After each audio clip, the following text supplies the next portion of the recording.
Escuchemos cómo Jesús pone a prueba la fe de su madre, virtud de la Virgen por excelencia durante las bodas de Caná. El Señor esté con vosotros. Lectura del Santo Evangelio según San Juan. En aquel tiempo se celebraron unas bodas en Caná de Galilea y la madre de Jesús estaba allí. Jesús también fue invitado con sus discípulos y como faltaba vino, la madre de Jesús le dijo: «¿No tienen vino?». Jesús le respondió: «Mujer, ¿qué tenemos que ver nosotros? Mi hora no ha llegado todavía». Pero su madre dijo a los sirvientes: «Haced todo lo que él diga». Había allí 6 tinajas de piedras destinadas a los ritos de purificación de los judíos, que contenían unos 100 litros cada una. Jesús dijo a los sirvientes: «Llenad de agua estas tinajas», y las llenaron hasta el borde. «Sacad ahora», agregó Jesús, «y llevad al encargado del banquete». Así lo hicieron. El encargado probó el agua cambiada en vino, y como ignoraba su origen, aunque lo sabían los sirvientes que habían sacado el agua, llamó al novio y le dijo: «Siempre se sirve primero el buen vino, y cuando todos han bebido bien, se trae el de inferior calidad. Tú, en cambio, has guardado el buen vino hasta este momento». Este fue el primero de los signos de Jesús, y lo hizo en Caná de Galilea. Así manifestó su gloria, y sus discípulos creyeron en él. Palabra del Señor.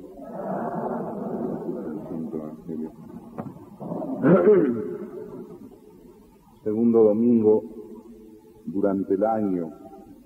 Domingo pasado celebrábamos el bautismo del Señor, después del cual se va 40 días al desierto. Y acá llega a Caná de Galilea probablemente una familia amiga de la Sagrada Familia, y es el comienzo de su vida pública. «Mujer, ¿qué nos va a ti y a mí? No ha llegado mi hora». Y sin embargo, adelanta la hora con ese primer milagro de transformar aquella agua en el mejor de los vinos. Las bodas del Caná de Galilea son el comienzo de la vida pública de Cristo, de esos 3 años y quizá un poco más en que va a anunciar la buena noticia. Las bodas del Caná, el comienzo, las bodas sangrientas del Calvario, el final, ¿cierto?, que será completado y coronado con su gloriosa resurrección. Hemos escuchado muchas veces este relato de las bodas del Caná, y muchos se quedan nada más con ese milagro portentoso de transformar casi 600 litros de agua en el mejor de los vinos. Pero nosotros tenemos que escudriñar un poco más la Escritura, queridos míos. Por eso, y esta es una reflexión que siempre me gusta hacer, si en casa se tiene la Sagrada Escritura, se tiene la Biblia, o se tiene el Nuevo Testamento, dar cada rato o cada tiempo del día un ratito a escudriñar las Escrituras. El Antiguo Testamento nos habla de Cristo, y el Nuevo Testamento es el mismo Cristo. Por eso San Jerónimo decía: ignorar las Sagradas Escrituras es ignorar al mismo Señor Jesucristo. Por eso, ese ratito que hay que dar siempre.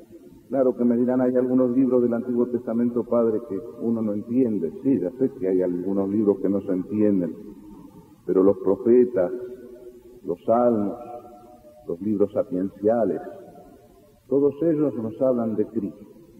Es hermosa la frase de Jerónimo: ignorar la Escritura es ignorar a Jesucristo. Todo el Antiguo Testamento es figura. El Nuevo Testamento, que comienza con Juan Bautista, es realidad. Por eso vamos a escudriñar un poco. Hay que preguntarse el por qué el Señor comienza justamente su vida pública en unas bodas. Esas bodas tan alegres, esas bodas que duraban 6, 7 días allá al estilo oriental, ¿por qué fue conveniente que el Señor comenzara en una boda, ¿no es cierto?, su ministerio público que va a concluir en la cruz? Por eso vamos a escudriñar y vamos a tratar de penetrar un poquito más. Qué hermoso el texto del profeta Isaías que se leyó. Fíjense de qué habla Isaías. Dice, será, es Dios hablándole a su pueblo, a su iglesia.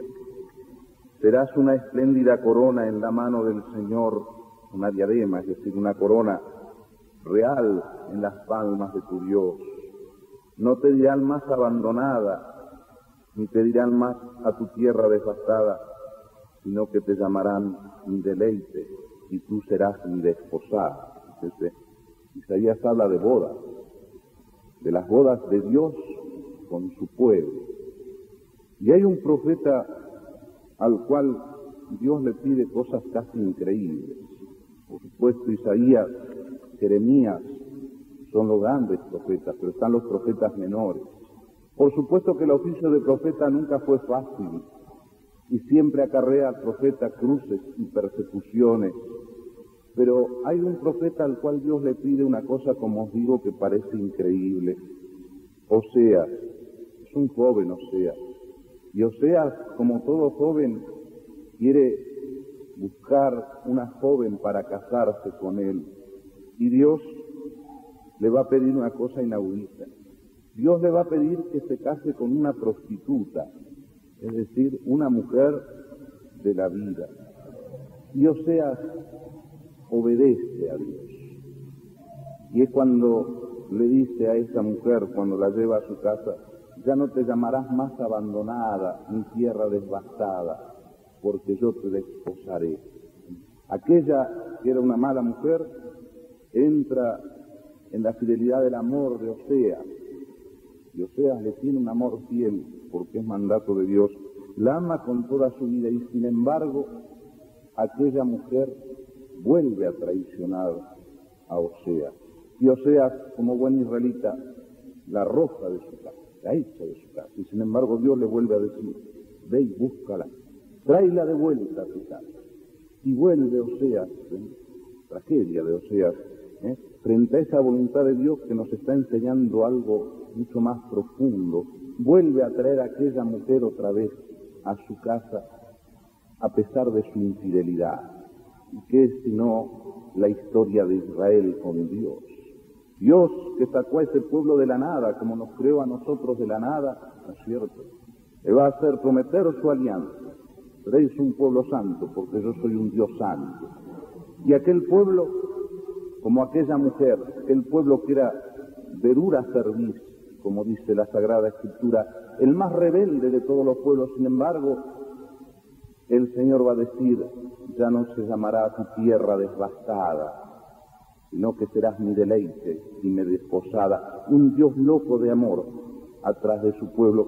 Y ese pueblo que hace alianza en Moisés con Dios, y sin embargo después tantas veces se va a olvidar de esa alianza, a pesar de que era un pueblo como aquella mujer que se prostituía con los reyes de la tierra. ¿Ven? Eso quiere decir en el Antiguo Testamento, cuando ustedes lean, prostituirse con los reyes de la tierra, irse detrás de otros dioses y dejar al único Dios, al único Señor.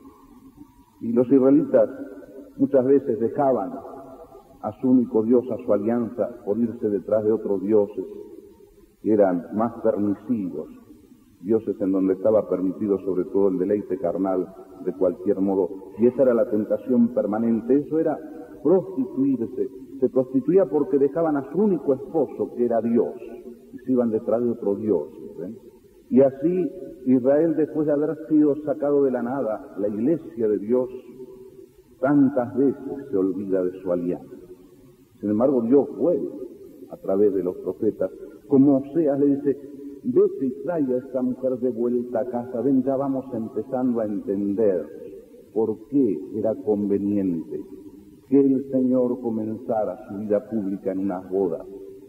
Porque hay otras bodas más altas, que son las bodas, ¿no es cierto?, de Dios con su pueblo, el misterio de las bodas. Y uno escucha Las palabras del cantar de los cantares, cuando el esposo le canta a la esposa y la esposa le canta al esposo. Levántate, esposa mía, y ven. Ya ha pasado el invierno, ya se escucha el arrullo de la alondra. Esposa, que es su iglesia, Israel en el Antiguo Testamento, el nuevo Israel que somos nosotros, la iglesia. Levántate, ya ha pasado el invierno. Y como la esposa le canta las maravillas a su esposo, ¿ven? Aquel hermosísimo libro del Cantar de los Cantares. Cuando llega Cristo, ¿qué va a decir Juan? Juan va a decir que Él no es la luz, que Él no es el esposo, que es el amigo del esposo, que se alegra con la voz del esposo, pero el esposo es Cristo. Cuando se hace hombre se desposa con la humanidad. Verdadero Dios y verdadero hombre. Dos naturalezas en una sola persona, la persona del Verbo, se hace carne, se hace uno con su esposa, que es su pueblo, que es su iglesia. Entonces vamos entendiendo el misterio de los divinos esponsales. Por algo el Señor comienza su ministerio en unas bodas. Y qué hermoso después cuando leemos en San Pablo cómo el sacramento del matrimonio, va a explicar San Pablo, sacramento grande, es figura de otro misterio mucho mayor, que es el matrimonio de Cristo con su iglesia. Él es el esposo y ella es la esposa. Es el esposo fiel que va a dar su vida en la cruz por su esposa. Y ella, que somos nosotros, tiene que ir engalanándose como novia que se prepara para las bodas finales. ¿Bien? ¿Y qué dice el Génesis? Que el esposo y la esposa ya no son dos, sino una sola carne. Y Cristo con su iglesia ya no son dos, sino una sola carne. Somos miembros de ese cuerpo misterioso de Cristo por el bautismo. Esas fueron las bodas de Dios, de Cristo con nuestra alma. Nuestro santo bautismo ya no son dos, sino una sola carne, queridos míos. Grande es el sacramento del matrimonio, dice Pablo. Y así como Cristo fue fiel a su esposa y dio la sangre por ella, ¿cierto? Compró a su iglesia con su sangre, así el cristiano, que es, ¿cierto? Como el esposo y la esposa del alma, ¿cierto? Cristo es esposo de nuestra alma, de cada uno de nosotros. Ese cristiano tiene que ir haciéndose cada día más cristiano, esto es, cada día más Cristo, y trata de agradar en todo a su esposo. Por eso las palabras del cantar: levántate, amada mía, y ven, ya ha pasado el invierno. Ya se escucha el arrullo de la alondra. La alondra, ese pajarito que acá no conocemos, se conoce en Europa. El hombre no conoce su canto, conoce nada más el primer trino, porque canta cuando se levanta en vuelo, canta arriba y solo escucha el hombre el comienzo y el final, pero es el pajarito que canta solo para Dios. Levántate, ¿ven? Ya se escucha el canto de la alondra, ¿eh? Y levántate nos está diciendo a cada uno de nosotros el Señor, porque nosotros, Él es el esposo de nuestra alma, de esa alma, como dice San Agustín, que tiene que tener un solo amor, porque si no tiene un solo amor, es un alma adúltera. Y ese amor tiene que ser Cristo, y nosotros somos carne de ese cuerpo misterioso de Cristo, que es la iglesia. Ya no son dos, sino una sola carne. Por eso, queridos míos, nosotros que somos como el pueblo de Israel, que tantas veces prevaricamos, que tantas veces abandonamos la ley del Señor, y el amor hay que mostrarlo en obras y no en palabras, qué bien nos viene. Con razón el Señor comienza su hora en unas bodas, porque nos está haciendo figura de las otras bodas más grandes, las bodas del alma con Cristo, las bodas de la iglesia con Cristo, que es su esposo. Por eso esa es la primera y segunda reflexión que hacemos. ¿Cuántas fueron nuestras prevaricaciones? Sin embargo, Oseas, ve y trae a esa mujer, a pesar de las infidelidades, tráela otra vez a tu casa, entonces ya no se te dirá abandonada o tierra devastada, sino serás ni dicha y ni desposada. Es palabra de Dios a cada uno de nosotros, queridos míos. Por eso Primero, en estas bodas, pensar cómo andan estas bodas de Cristo, mi esposo, con esa que es la esposa, que es mi alma. Si de verdad, esta esposa fiel es alma que yo tengo, de aquel que dio la vida por mí, sin yo merecerlo, de un Dios loco de amor, que a pesar de todo, vuelve otra vez. Vuelve hasta el final, hasta el último instante de nuestra vida. Vuelve a decirnos, levántate, ya pasó el invierno, ya pasaron los fríos, ya pasaron las esterilidades del alma, ya pasaron las pruebas, levántate de vuelta, ya pasaron tus pecados y los aborreciste, levántate y ven, amada mía, paloma mía, le dice. Agarren el Cantar de los Cantares y empiécenlo a leer así en profundidad. Entonces van a entender cómo estas bodas del Caná no es solo el milagro. Claro que en las otras bodas también transformará el Señor ya no el agua en vino, sino el vino en sangre. Y esta es la Santa Misa, pero de otras bodas, de las bodas de Cristo, ¿cierto? Con su iglesia. Entonces, ver cómo está nuestra alma, y si hay que volver al Señor, levantarse a pesar de nosotros mismos. Fíjense que hay dos momentos en que Cristo llama a la Virgen Mujer. Es al comienzo de su vida pública. Mujer, ¿qué nos va a ti y a mí? No tienen vino. Claro, se acababa el vino. Al acabarse el vino se acaba la fiesta, se acaba la alegría. Ustedes saben que eran vivos aquellos. Primero daban el buen vino y cuando todos estaban entonados, que ya no discernían el buen gusto, le daban el peor vino. Y sin embargo se quedaron sin vino. Dice San Beda el Venerable que Jesús había llegado con sus apóstoles, estaban un poco sedientos, así que parece que les gustaba el vino. Y se tomaron todo el vino, y por eso Jesús los saca del apuro. Y de aquella agua hace el mejor de los vinos. Por eso se extraña el mayordomo. Tú nos dejaste el buen vino para el final. Siempre al final se sirve el peor, porque ya están todos medio con mona, ¿no es cierto? Y tú nos dejaste el bueno para el final. ¿Ven? En esas bodas, Cristo llama a la Virgen mujer. Las bodas de aquella parejita, donde comienza su hora, cuando su hora llega a su culmen, también la llama la Virgen mujer. Mujer, ahí tienes a tu hijo, con el nombre más universal. Mujer para que sea madre. Es su madre verdadera, pero ahí nos la entregó en Juan a nosotros como madre. Mujer, cuando pocas horas antes aquel vino que en Caná, como dice muy bien Chesterton, el agua pura y limpia vio el rostro de su Creador y se sonrojó, este vino se va a transformar en sangre, como acá dentro de un ratito en nuestro santísimo altar, queridos míos. Las bodas de sangre del esposo con su iglesia. Y ahí está la Virgen, al comienzo diciendo, haced lo que Él diga, al fin recibiéndonos a nosotros como hijos, las bodas sangrientas del Calvario.